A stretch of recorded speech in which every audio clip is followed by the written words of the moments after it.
husband always handled every single school meeting alone. Parent-teacher conferences, IEP reviews, even the casual drop-in afternoons that Ms. Calloway organized twice a year. He was there and I was not. He said it was because my schedule was too unpredictable.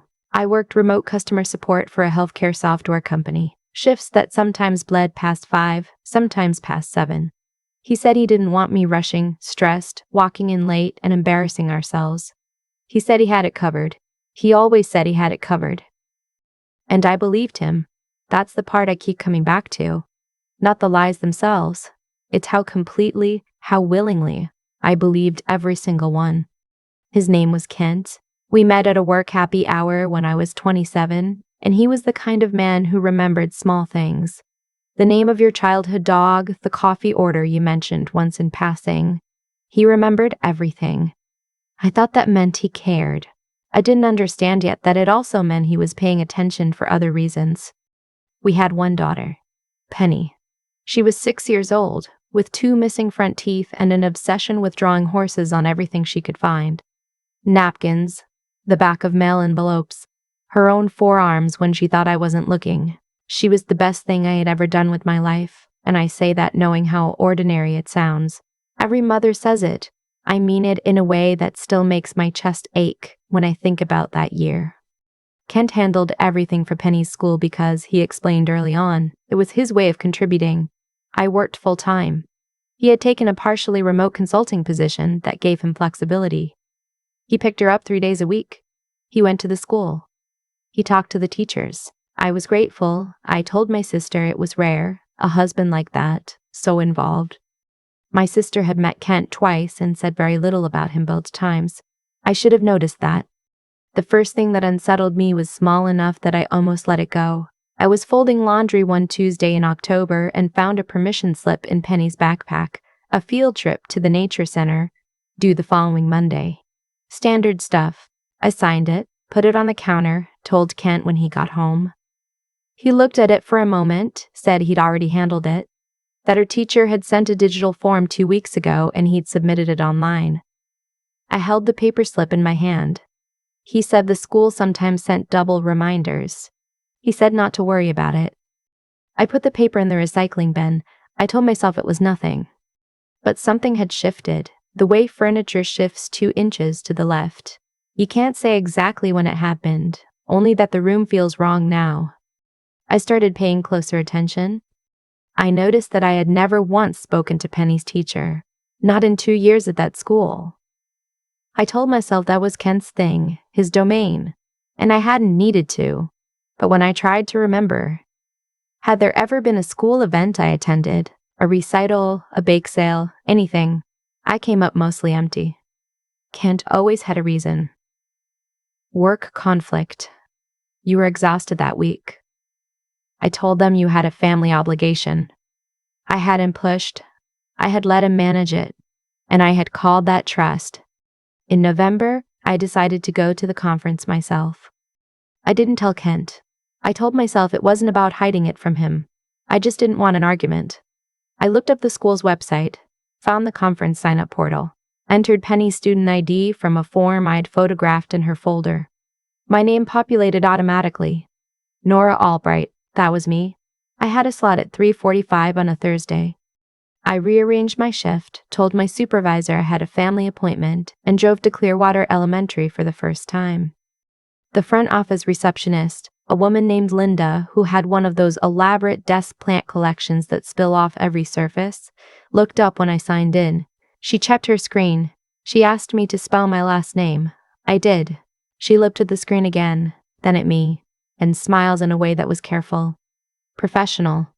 She said, "Is there someone who can come sit with us for a moment before you head in?" I thought she meant Penny's teacher. I said sure. She picked up her phone and called someone.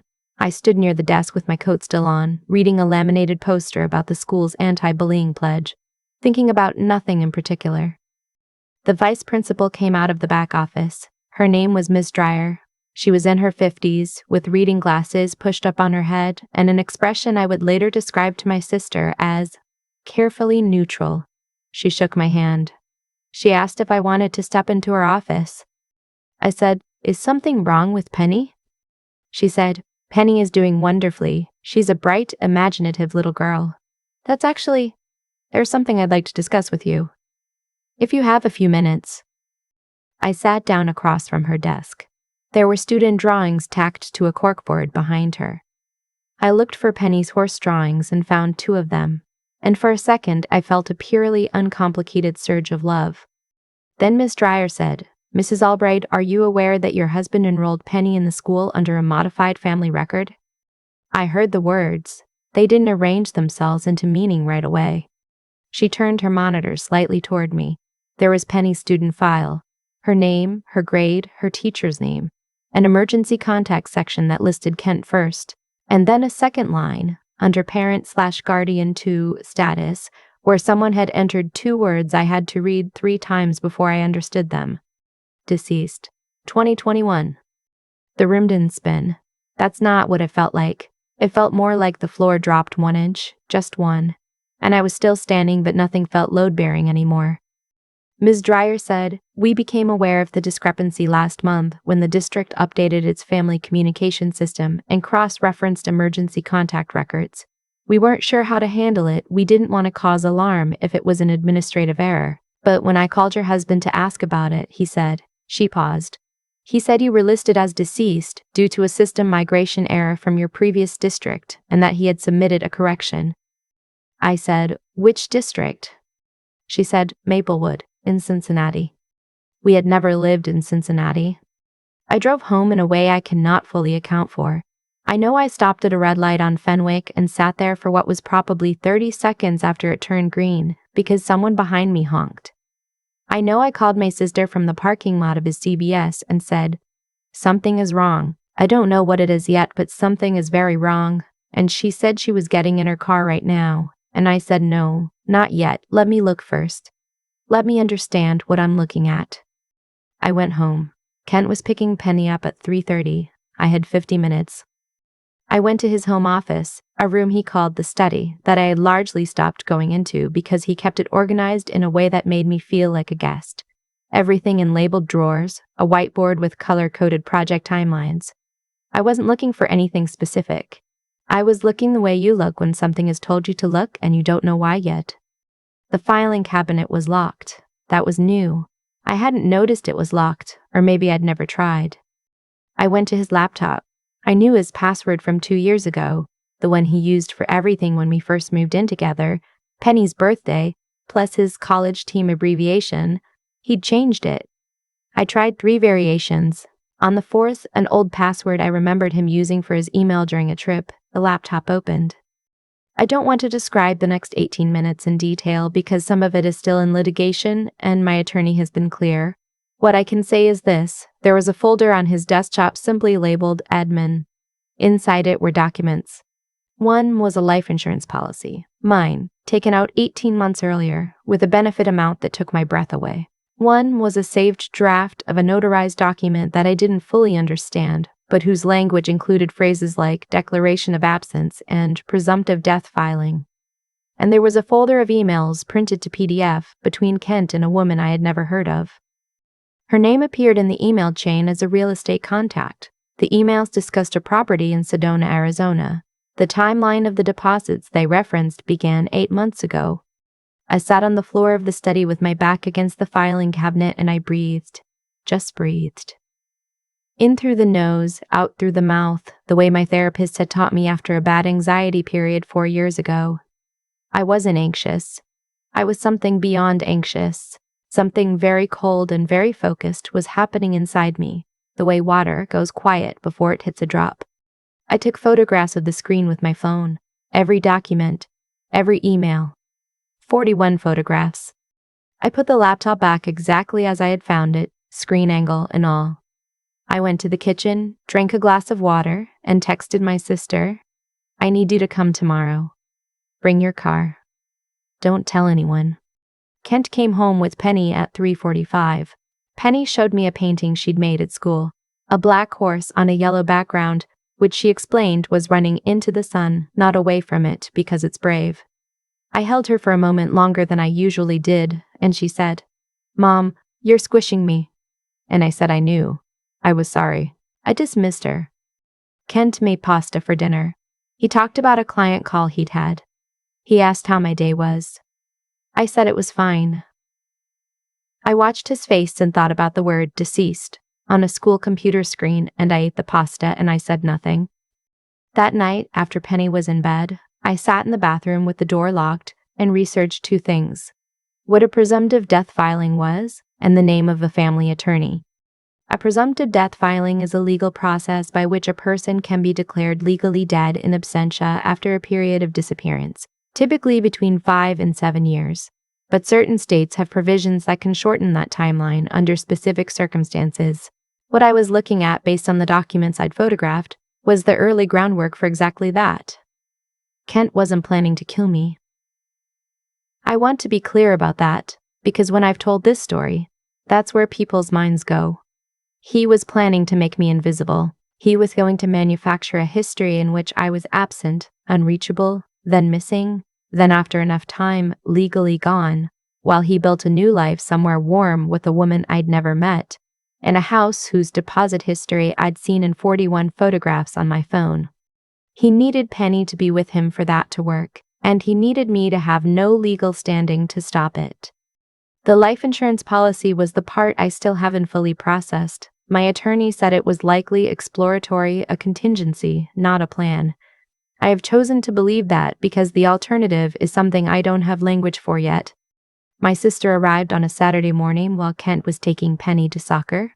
I had her sit at the kitchen table while I went through everything I had found, slowly, in order. She didn't say anything for a long time. Then she said, "How long?" I said I didn't know.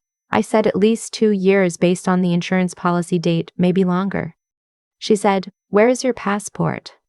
I got up and went to the drawer where we kept documents. My passport was there. Penny's was there. Kent's was not. I checked 3 other places. It was gone. My sister made 2 phone calls from my driveway that I was not present for. One of them was to her husband, who is a CPA and has a college friend who does family law in her state. The second one I never asked about, and she never told me. I love my sister in a way that defies description, and in the months since, she has never once said "I told you so," even though she had told me so. In the quiet way she told me things, not with words, but with the long pauses before she answered questions about Kent. The attorney's name was Deborah. She was 61, had a salt and pepper braid and reading glasses on a beaded chain, and she did not waste time. She looked at my photographs on a Tuesday afternoon, asked me 12 questions, and then said, "You're going to be okay, but we need to move quickly, and you need to stop going home." That was harder than it sounds. Penny was with my parents for the week. My mother had asked to have her for spring break, a plan that Kent had been quietly annoyed about and that I now understood was an obstacle to his timeline. My parents are in Dayton. Penny was safe. I kept reminding myself of that. What came next I can only summarize because the full version took 4 months and involved 3 attorneys, a forensic accountant my sister's husband recommended, and 1 very long deposition during which I sat across a table from Kent for the last time. He had been systematically moving money from our joint accounts for 14 months into a holding account I didn't know existed. The Sedona property had a closing date already scheduled. The woman in the emails, whose name I learned was Dara, had no idea he was married. That detail came out later, in a way I didn't expect. She contacted Deborah's office herself, after Kent's attorney made a filing error that exposed her name in a public document. She was 29. She thought he was a divorced father. She had been shown a photograph of Penny and told her mother had passed away from an illness 3 years ago. When Dara found out the truth, she cooperated fully. I want to say something about Dara because I've been asked about her and I've thought about it more than I expected to. She was a person who had been lied to in a way that was almost identical to the way I had been lied to, just from a different angle. She hadn't known. When she found out, she was sick with it. She sent Deborah a written account of every conversation she could remember, with dates, and that testimony closed 2 gaps in the financial record that we'd been struggling to document. I don't know what I feel about Dara, exactly. I don't feel the anger at her that people expect me to feel. I feel something more complicated, and in the interest of honesty, I'll say that I hope she's okay. The school record was corrected in March. Ms. Dreyer personally oversaw it. She also wrote a letter, which is part of the court file now, detailing the timeline of how the record error came to her attention and what steps the district had taken. A letter that was, in Deborah's words, more thorough than anything we could have hoped for. The life insurance policy was voided. The financial accounts were frozen pending the divorce settlement. The presumptive death documents, which Kent's attorney tried to characterize as exploratory research with no intent to file, became Exhibit C. Kent did not go to prison. I need to say that clearly, because I've been asked, and the answer is complicated. What he did, the financial concealment, the insurance policy, the record falsification, falls into a category of civil and administrative violations rather than criminal ones in our state under our specific circumstances. His attorney was expensive and effective. He received a civil judgment, lost primary custody of Penny, and was ordered to pay back what he'd moved from our joint accounts plus Deborah's fees, which were not small. The part that cost him most wasn't money, it was the custody evaluation. Because when the evaluator spoke with Penny, with a gentle woman in a cheerful office with a lot of plants who asked Penny to draw what her family looked like, Penny drew me first. She drew me large, in the center. She drew herself next to me. She drew Kent small in the corner. And when the evaluator asked about it, Penny thought about it seriously for a moment and said, "That's where he is a lot. In the corner, doing his phone." Children notice everything. I have never underestimated that since. It has been 14 months now. Penny and I live in the house. Kent moved out during the proceedings, and as part of the settlement, I was able to stay, which mattered to me more than the money, because I did not want Penny to lose her room with the window seat where she does her drawings. She is 7 now. She has all her front teeth back. She joined an art class on Saturday mornings at the community center, taught by a retired illustrator named Mr. Baxter, who has already told me twice that she has an unusual instinct for negative space. I have been back to Clearwater Elementary many times. I know Miss Dreyer well enough now that we talk in the hallway about books. I know Penny's teacher and her aide and the librarian who lets Penny check out 2 extra books at a time because she reads fast. I attend everything. I sign everything. My name is on every form, every record, every single piece of paper that has anything to do with my daughter. My sister came over last month and we sat on the porch after Penny went to sleep, and she said, "You know what I keep thinking about? That permission slip." I said, "The field trip one?" She said, "The fact that you noticed, that it was just a piece of paper that didn't make sense and you kept it in your mind instead of letting it go. That was the thing." I've thought about that too. I think about the version of me who threw it in the recycling bin and moved on, who stayed grateful, who kept not asking because asking felt like distrust, and I think about how long she could have kept not asking. 1 year, 2 years. Long enough for a closing date in Sedona.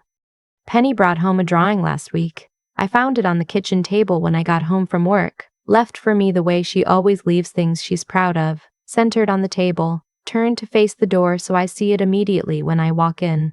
It was 2 figures. A woman and a small girl standing in a field with something large and dark in the background that I studied for a moment before I understood it was a horse, but this time it was standing still. Not running. Just there, in the background. Steady. Penny was in the living room watching a nature documentary. I went and sat next to her and she leaned against me without looking away from the television, the easy unconscious weight of her, and I put my arm around her and I thought, this is what I kept. This is what didn't get taken. I stayed there until she fell asleep. There's a permission slip sitting in a drawer in my kitchen right now. I kept it. I don't know exactly why. It's just a half sheet of paper from an elementary school. Nothing remarkable to look at. But every so often I open that drawer, and I see it, and I think about the version of me who almost threw it away. That version of me was trying to be easy to live with. She had learned, slowly and without realizing it, to smooth things over, to not make questions into confrontations, to be grateful for a husband who handled things.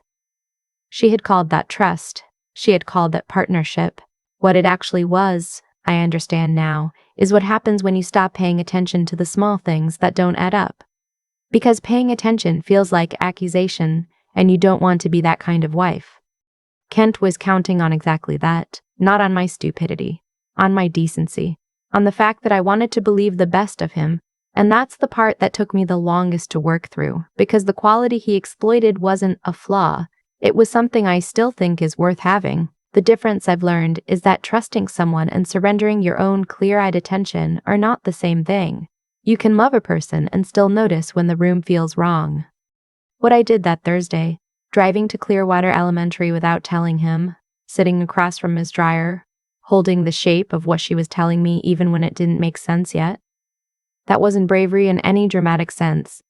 It was just the decision to know, to not look away from something uncomfortable because looking might cost me something.